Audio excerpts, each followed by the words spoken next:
तो जी आज का भी लोग करते हैं शुरू। आज के लोग भी मैं आपको बताऊंगा। लोग सुबह सुबह उठ के नाश्ता चाय के साथ करते हैं और मेरा सुबह सुबह उठ के नाश्ता होता है एक काफ़ी और उसके साथ कुछ भी नहीं, सिर्फ एक काफ़ी।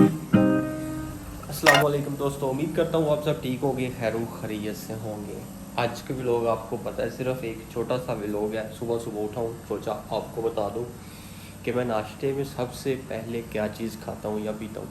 कोई भी चीज़ खाता पीता नहीं, सिर्फ एक काफ़ी और इसके सिवाय कुछ भी नहीं। ये मेरा सुबह को नाश्ता होता है। इसके बगैर जैसे पाकिस्तान में या पंजाब में उसके बगैर कुछ नहीं होता, चाय के बगैर, और यहाँ काफ़ी के बगैर कुछ भी नहीं होता। और यही काफ़ी यहाँ पे मैं आज का व्लॉग ख़त्म करता हूँ। उम्मीद करता हूँ आज का शॉर्ट सा व्लॉग और शॉर्ट सी इन्फॉर्मेशन आपको पसंद आई होगी।